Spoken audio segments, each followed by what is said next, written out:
Tere, minu nimi on Hipi Hipsuk ja ma tahan teile lugeda ühte väga põnevat lugu, mille pealkiri on Kääbik.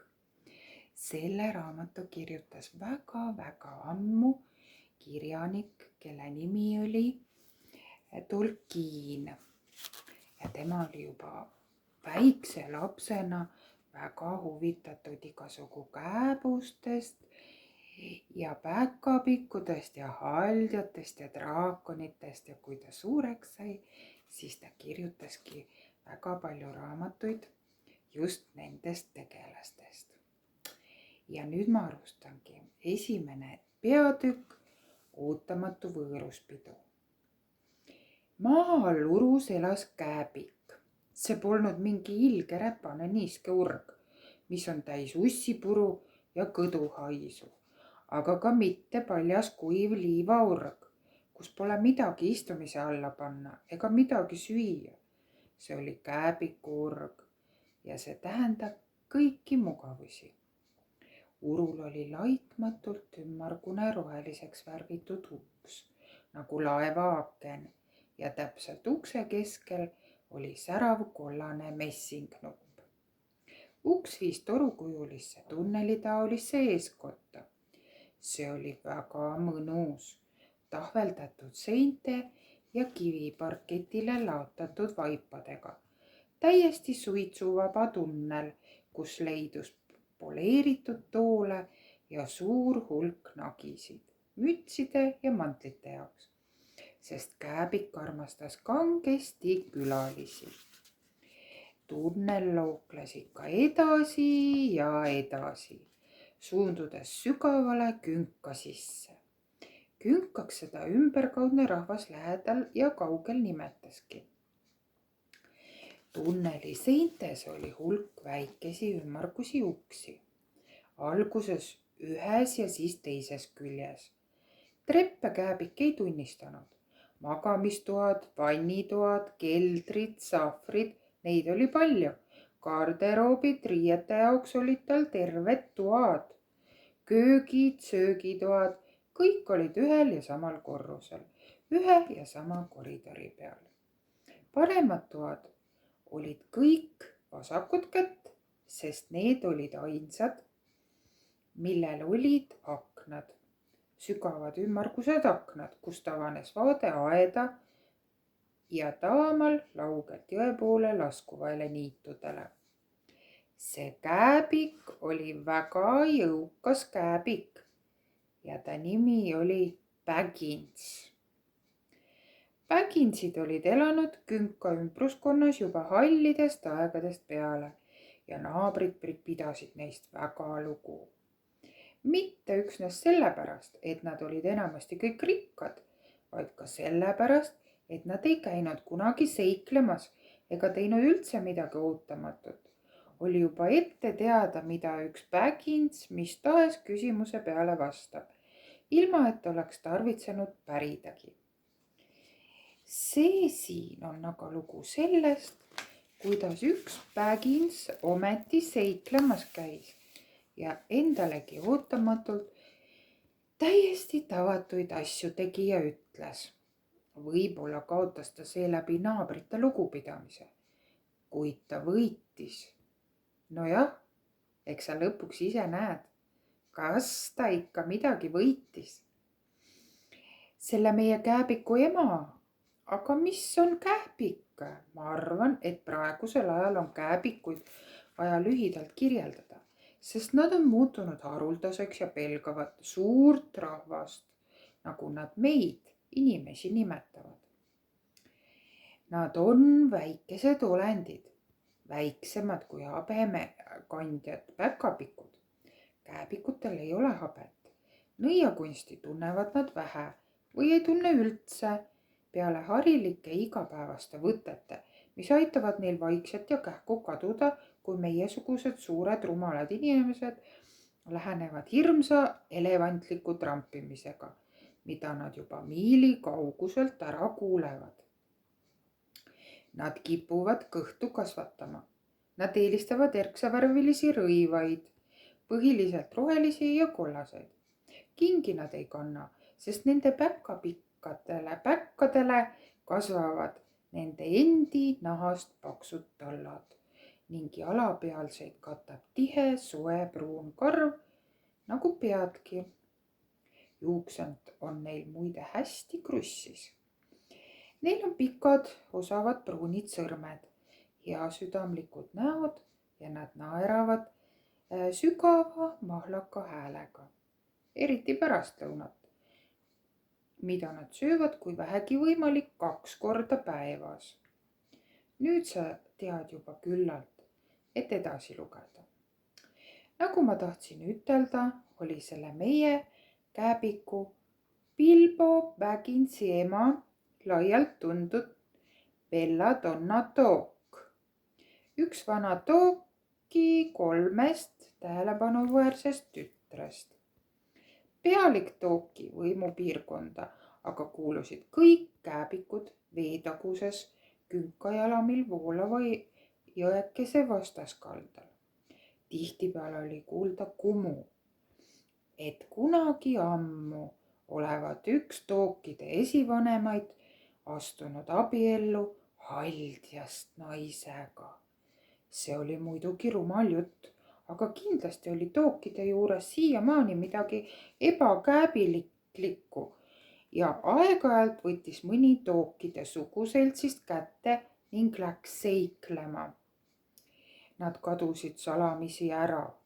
Perekond aga vaikis kõik surnuks. Ometi ei saanud salata, et Tookid polnud nii lugupeetavad kui Bagginsid, ehkki nad olid kahtlemata rikkamad. See muidugi ei tähenda, et Belladonna Tookil oleks pärast Bungo Bagginsiga naitumist mingeid seiklusi olnud.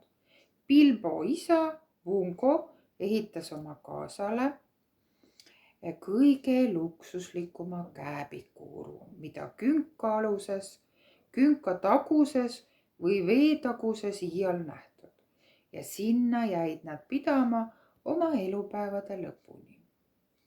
On aga tõenäoline, et pere ainus poeg Bilbo, kes välimuselt ja olemiselt näis otse kui oma usaldusväärse ning muheda isa suust kukkunud, oli siiski Tookidelt mõningaid veidraid kalduvusi pärinud, mis üksnes ootasid võimalust välja lüüa. See võimalus saabus alles siis, kui Bilbo Baggins oli juba täisikka jõudnud, umbes 50 aastat vanaks saanud. Elas oma isa ehitatud ilusas kääbikuurus, mida ma sulle äsja kirjeldasin, ja näis seal kindlalt paigale juurdunud olevat. Ühel hommikul kaua aega tagasi maailm oli siis praegusest palju rahulikum, vaiksem ja haljam ja kääbikuid leidus veel rohkesti ning nad elasid jõukalt. Kui Bilbo Baggins pärast hommikueinet oma ukse ees seisis, suitsetades tohutu pikka puust piipu, mis ulatus peaaegu ta karvaste varvasteni, tuli mingi imeliku juhuse läbi sinna äkki Gandalf. Gandalf, kui sa kas või veeranditki sellest teaksid, mida mina temast olen kuulnud, ja ka mina olen kuulnud ainult väga vähe sellest kõigest, mida kuulda võiks, oleksid sa nüüd valmis kuulama kõige iseäralikumat lugu. Kõikjal, kuhu ta läks, hakkasid kohe lausa uskumatul kombel levima igasugused jutud ja seikluslikud lood. Künkaaluse kanti polnud ta käigud teda juba ammu ilma toonud. Õieti polnud teda seal pärast ta sõbra vana Tooki surma üldsegi nähtud ja kääbikud olid peaaegu unustanud, mismoodi ta välja näeb. Ta oli läinud üle künka ja üle vee omaenda asju ajama juba siis, kui nad olid kõik alles väikesed kääbikupoisid ja tüdrukud. Pahaaimamatu Bilbo silme ette kerkis tol hommikul lihtsalt üks rännusauaga vana mees. peas oli tal kõrge teravatipuline sinine kübar, seljas pikk hall mantel ja kaelas hõbedakarva kaelaret, mida varjas allapoole vööd ulatuv pikk valge habe. ilus hommik täna, ütles Bilbo puhtast südamest. päike paistis ja rohi oli väga roheline, kuid Gandalf vaatas talle oma kohevate puhmaskulmude alt, mis ulatusid ta varjuka kübaraservast ettepoole, teraselt otsa. mida te sellega mõtlete, küsis ta. kas see on tervitus või tahate öelda, et hommik on ilus, ükskõik, kas mina seda soovin või ei? või on teil siin täna hommikul ilus olla või et sel hommikul peab end ilusasti üleval pidama? kõike ühe korraga, ütles Bilbo, ja pealegi on nii ilusal hommikul väga hea väljas piipu tõmmata. kui teil piip kaasas on, eks istuge maha ja toppige minu tubakakotist täis. ons meil kiiret, terve pikk päev alles ees. siis istus Bilbo ukse kõrvale pingile, tõstis jala üle põlve ja puhus välja ilusa halli suitsurõnga, mis lagunemata võrgule õhku purjetas ja üle künka minema liugles. väga ilus, ütles Gandalf. aga täna hommikul pole mul aega suitsurõngaid puhuda. ma otsin kedagi, kes tahaks ühest seiklusest osa võtta, mida ma praegu ette valmistan, aga väga raske on sobivat meest leida. seda ma usun, eriti siinkandis. meie oleme lihtsad rahulikud inimesed ja meil pole seiklusi tarvis. vastikud, tülikad ja ebamugavad asjad ei lase sind õigeks ajaks lõunalegi. ma ei mõista, mida inimesed neis üldse leiavad, ütles meie isand Baggins. torkas pöidla trakside vahele ja puhus välja uue, veelgi suurema suitsurõnga. siis võttis ta välja oma hommikuse postiga tulnud kirjad ja asus lugema, tees näo, nagu ei paneks ta vanameest enam tähelegi. ta leidis, et see isik talle hästi ei istu ja tahtis, et ta minema läheks, aga vanamees ei liikunud paigast. sauale toetudes seisis ta ja vahtis käepikut sõna lausumata, kuni Bilbol juba üpris ebamugav hakkas ja ta isegi veidi pahaseks sai.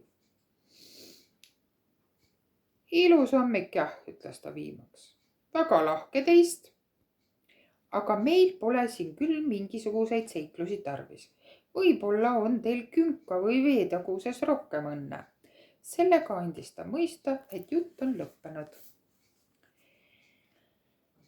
Teie kiidate seda ilusat hommikut tõesti väga mitmes mõttes, ütles Gandalf.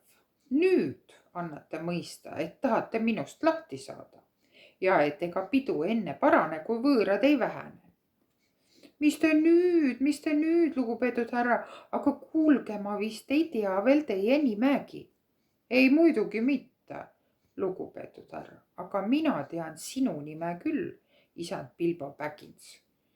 ja tegelikult tead sina minu nime ka, kuigi sa ei oska mind sellega kokku viia. ma olen Gandalf. jaa, Gandalf, see olen mina. kas mu silmad veel tõesti pidid seda nägema, et Belladonna Tooki poeg mind ühel ilusal hommikul oma ukse taga näägutab nagu mõnda harjuskit?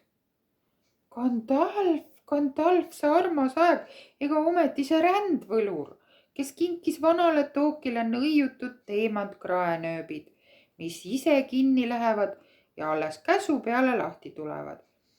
ega ometi seesama, kes pidudel alati kõiksugu imelugusid jutustas, ikka lohedest ja mäekollidest ja hiidudest ja printsessidest ja päästmisest ja lesknaiste poegade ootamatust õnnest. ega ometi see mees, kes ikka haruldaselt uhket tulevärki tegi. miks ma ei mäleta? vana Took ju korraldas jaaniõhtul alati ilutulestikke, Need olid oivalised. Raketid kerkisid nagu suured tuliliiljad ja lõvilõuad ja kõldnõretid ning rippusid hämaras taevaõhtu otsa. Sa kindlasti märkad juba, et isand Baggins polnud nii proosaline isik, nagu ta ise arvas ja et ta oli ühtlasi suur lillearmastaja. Armas aeg, jätkas ta. Ega ometi mitte see Gandalf, kelle õhtusel nii paljud vaiksed noormehed ja neiud laia maailma sõgedate seikluste jahile läksid. Seal tuli ette kõike, puude otsa ronimist kuni haldjate külastamiseni või laevasõiduni. Purjetamisena teistele randadele. Heldeke elu oli siis üsna huvitav. Tahtsin öelda, et vanasti oli teil kombeks siinkandis kõiksugu segadust külvata. Palun vabandust, aga mul polnud aimugi, et te ikka veel selle alal tegutsete. Mida muud ma siis peaksin tegema, imestas võlur. Igatahes on mul hea meel kuulda, et sa minust midagi mäletad. Paistab, et sul on hea mälestus minu tulevärgist, olgu muud, mis on. Ja järelikult ei ole sa just päris lootusetu juhtum. Sinu kalli vanaisa Tooki ja vaese Belladonna pärast pead sa minult saama, mida palusid. Palun vabandust, aga ma pole teilt mitte midagi palunud. Jah, oled küll, nüüd juba 2 korral. Nimelt vabandust. Võta aga vastu. Tegelikult lähen ma isegi nii kaugele, et saadan sind ennast sellesse seiklusse. Mulle väga lõbus, sulle väga kasulik ja tõenäoliselt ka tulus, kui sa sellest puhtalt välja tuled. Kahju küll, aga mina ei taha mingeid seiklusi, tänan väga. Täna mitte, head päeva, aga palun tulge teed jooma. Millal vaid soovite, kas või näiteks homme. Homme jah, nägemiseni. Nende sõnadega pöördus Kääbik ümber, pupsas oma ümmargusest rohelisest uksest sisse ja sulges selle nii ruttu, kui viisakus vähegi lubas. Mine tea, võlurid on lõpuks ikka võlurid. Mis pagana pärast ma teda teed jooma kutsusin, pomises ta endamisi ja suundudes sahvrisse. Ta oli küll äsja hommikust söönud, aga mõtles, et pärast niisugust ehmatust ei teeks paha paar koogikest kinni pista ja midagi peale rüübata. Samal ajal seisis Gandalf ikka veel ukse taga ja pidas peenikest naeru. Natukese aja pärast astus ta lähemale ja kriipis oma võlukepi teravikuga Kääbiku ilusale rohelisele välisuksele imeliku märgi. Siis läks ta pika sammuga minema. Just umbes sel ajal, kui Bilbo teist kooki lõpetas ja juba mõtlema hakkas, et on seikluste ohust õnnelikult pääsenud. Järgmiseks päevaks oli ta Gandalfi peaaegu unustanud. Ta ei pidanud asju kuigi hästi meeles, kui ta neid just oma meeles peasse üles ei märkinud. Näiteks nii, Gandalf kolmapäeval teed jooma. Eile oli ta liiga ähmi täis olnud, et midagi niisugust teha. Just enne teeaega lõi välisukse kell kohutavalt trilisema ja nüüd tuli tal meelde.